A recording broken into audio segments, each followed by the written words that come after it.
Você já sentiu que não importa o quanto se esforce para ser gentil, compreensivo e justo, o mundo parece não retribuir na mesma medida? Que quanto mais você tenta agradar, menos é valorizado? Pense por um momento. Quantas vezes você engoliu um desrespeito, sorriu quando queria gritar ou disse tudo bem quando tudo estava longe de estar bem? Se você se identificou, digite nos comentários de cansado de ser bonzinho, porque este vídeo vai mudar a forma como você enxerga a si mesmo e os outros. A verdade é que fomos ensinados desde cedo que ser boazinha ou bonzinho é a chave para ser amado e respeitado. Mas e se eu te disser que essa é uma das maiores mentiras que contaram para você? Que na realidade o mundo não recompensa os bons. Recompensa os estratégicos, aqueles que sabem quando ser gentis e quando impor respeito. Aqueles que entendem que bondade sem limites é um convite para ser explorado. Neste vídeo, não. Vamos apenas falar sobre o problema. Vamos desvendar por que você age assim, como isso está te sabotando e, o mais importante, o que fazer para mudar. E no final, prepare-se, tenho uma mensagem crucial que pode ser o ponto de virada na sua vida. Então não pule o vídeo, assista até o final, porque o que vem a seguir não é apenas informação, é libertação. E se isso fizer sentido para você, deixe seu like e compartilhe com alguém que também precisa ouvir isso. Agora, vamos começar pelo capítulo 1, a mentira da bondade incondicional. Você já parou para pensar por quê, mesmo sendo uma pessoa boa, generosa e sempre disposta a ajudar, acaba se sentindo invisível? Por que aqueles que dizem não sem hesitar parecem conquistar mais respeito do que você, que sempre diz sim? A resposta é simples, mas difícil de engolir. O mundo não recompensa a bondade pura, recompensa a estratégia. Desde crianças, ouvimos que ser bom é a virtude máxima, que se formos gentis, honestos e compreensivos, a vida nos tratará com justiça. Mas olhe ao seu redor. Quem realmente ocupa posições de poder? Quem é admirado e respeitado? Não são os mais bondosos, mas os mais assertivos. Os que sabem quando ceder e quando se impor. Os que entendem que, em um jogo onde poucos seguem as regras da moralidade, insistir em ser o bonzinho é como entrar desarmado em uma guerra. Aqui está a verdade nua e crua. Ser bom demais te torna previsível. E o previsível é fácil de manipular, de ignorar, de descartar. Você já percebeu como, quando alguém sabe que você nunca vai reagir, nunca vai criar conflito, nunca vai se defender, essa pessoa se sente à vontade para pisar em você? Isso não é bondade, é ingenuidade. E não se engane, isso não é sobre se tornar frio ou cruel. É sobre entender que virtude sem força é inútil. Maquiavelli, um dos pensadores mais mal interpretados da história, não defendia a maldade. Ele apenas observou que, em um mundo cheio de interesses, quem insiste em jogar limpo o tempo todo está fadado a perder. Você merece mais do que migalhas de respeito. Merece mais do que ser o estepe emocional dos outros. Mas, para isso, precisa acordar. Precisa perceber que bondade incondicional é um convite para ser explorado. E se você está cansado de ser o último na lista de prioridades de todo mundo, fica aqui o questionamento. Quanto tempo mais vai insistir nesse papel? Alguma vez você já se pegou justificando atitudes alheias que te machucaram? Ou sentiu aquele frio na barriga ao imaginar dizer não para alguém? Pois saiba que esse desconforto não veio do nada. Foi cuidadosamente plantado em você. A necessidade de agradar não é um traço de personalidade. É uma estratégia de sobrevivência emocional aprendida, muitas vezes na infância. Quantas vezes você ouviu frases como: não seja egoísta, divida seu brinquedo, engole o choro, você é forte, Não responda aos mais velhos. Cada uma dessas mensagens, aparentemente inocentes, carregava um ensinamento oculto. Seu valor depende da aprovação dos outros. Você foi condicionado a acreditar que ser amado significava nunca causar desconforto, nunca ocupar espaço demais, nunca priorizar suas necessidades. Mas aqui está o que ninguém te contou. Isso não é bondade, é medo disfarçado. Medo de ser rejeitado. Medo de não ser suficiente. Medo de descobrir que, se parar de agradar, talvez sobrem poucas pessoas ao seu redor. A ironia cruel. Quanto mais você tenta ser aceito, menos autêntico se torna.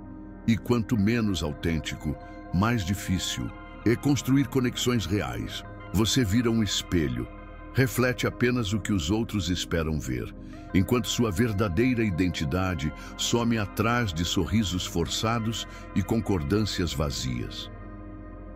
Quando foi a última vez que você fez algo genuinamente por vontade própria, sem pensar no que os outros iam achar?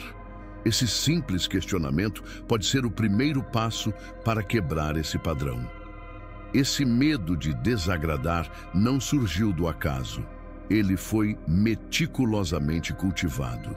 E no próximo capítulo, vamos desvendar como essa dinâmica te mantém preso em um ciclo de invisibilidade, enquanto exploramos lições surpreendentes de um pensador que entendeu esse jogo há 500 anos. Você já se perguntou por que, em pleno século XXI, as lições de um florentino do século XVI ainda causam tanto desconforto? Maquiavelli não era um vilão, era um realista. Enquanto o mundo insiste em romantizar a bondade, ele ousou expor a mecânica crua do poder. As pessoas não seguem virtudes, seguem força.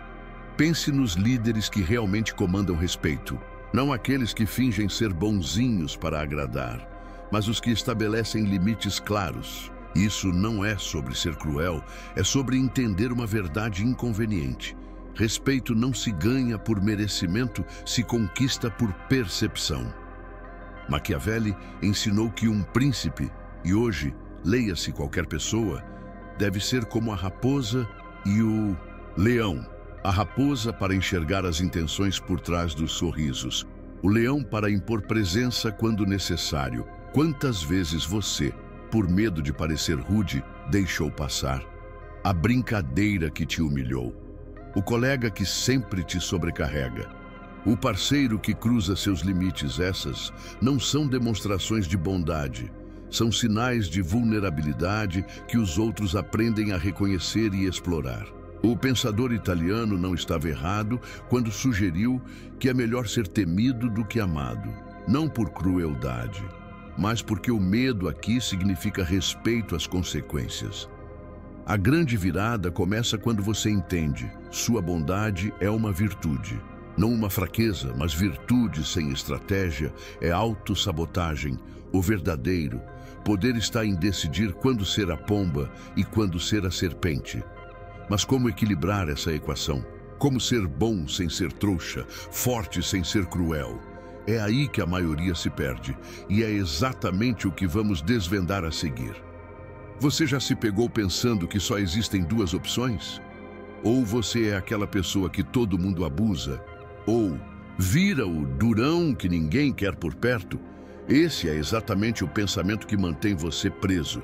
A verdade libertadora é: existe um caminho do meio. E ele começa quando você entende que assertividade não é agressividade. Quantas relações você viu desmoronarem porque alguém, cansado de ser pisado, virou do avesso e começou a tratar todos com frieza?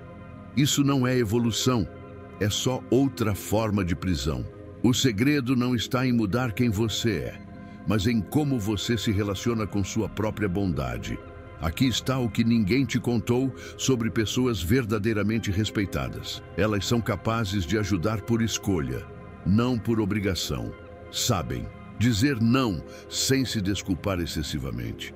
Entendem que algumas pessoas merecem sua compaixão, outras merecem seus limites. Você não precisa virar as costas para sua empatia. Adotar um personagem de durão. Fingir que não se importa, mas precisa urgentemente aprender. Ler situações como um adulto, não como uma criança esperando justiça. Distinguir entre ser bom e ser conveniente. Perceber quando estão te manipulando através da culpa. O pulo do gato está em uma frase simples. Posso ser gentil, mas não sou ingênuo. Essa é a fronteira que separa a bondade sábia da tolice. Quando você incorpora isso, algo mágico acontece. As pessoas param de te testar, porque entenderam que por trás do seu sorriso existe uma coluna que não dobra. Agora que quebramos esse falso dilema, vem a pergunta que realmente importa. Como colocar isso em prática no dia a dia? Como sair do discurso para a ação? É o que vamos desvendar no próximo passo. Você já tentou mudar, prometeu a si mesmo que ia ser mais firme, mas na primeira situação real, voltou aos velhos padrões? Isso acontece porque mudança genuína não começa com gritos ou rupturas dramáticas, começa com micro-revoluções diárias. Vamos desmontar o processo passo a passo. Primeiro, entenda. Suas fronteiras não serão respeitadas de imediato. Quem se beneficiava da sua complacência vai testá-las. Prepare-se para essas 3 fases inevitáveis. Estranhamento. Nossa, você tá diferente. Testes. Provocações para ver se você volta atrás. Rearranjo, quando os relacionamentos se reajustam. A nova dinâmica. Aqui está seu kit de sobrevivência para essa transição. O poder das pequenas negativas. Comece com situações de baixo risco. Hoje não vou poder ajudar com isso. Prefiro não dar opinião sobre esse assunto. Vou precisar de mais tempo para pensar. A linguagem corporal que fala. Antes de você, seu corpo entrega o que suas palavras ainda não conseguem expressar. Treine, manter contato visual confortável, não encolher os ombros ao falar, usar pausas antes de responder. 2 segundos fazem milagres.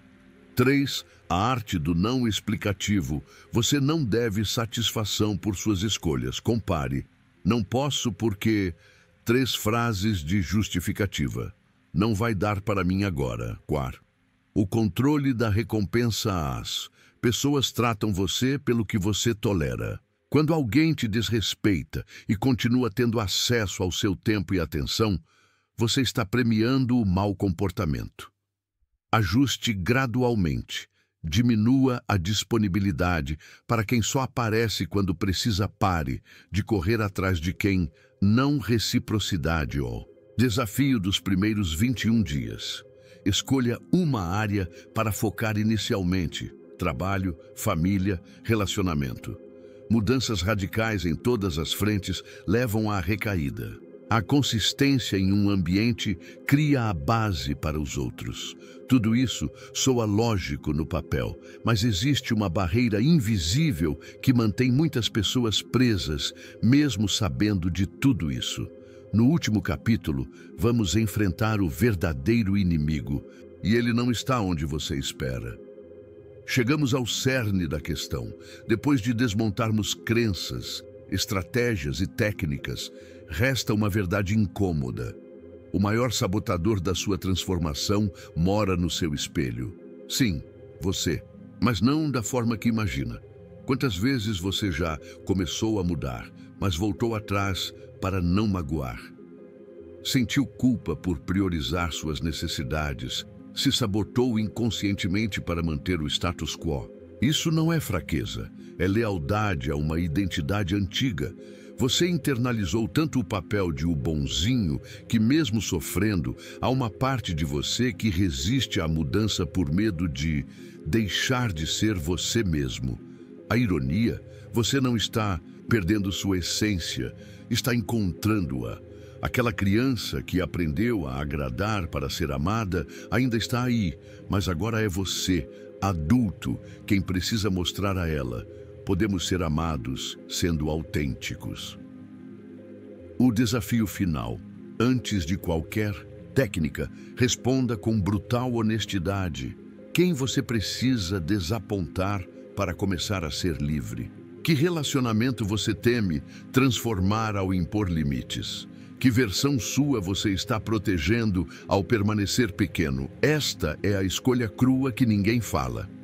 Continuar sendo o herói da história dos outros ou se tornar o protagonista da sua própria vida ao convite. Nos próximos 30 dias, toda vez que sentir aquela fisgada de culpa por não agradar, pergunte-se: estou traindo meus valores ou apenas desapontando expectativas alheias? A diferença entre esses dois é onde sua liberdade mora. A bondade verdadeira não some quando você aprende a dizer não. Ela simplesmente para de ser usada contra você. O mundo precisa menos de mártires e mais de pessoas inteiras.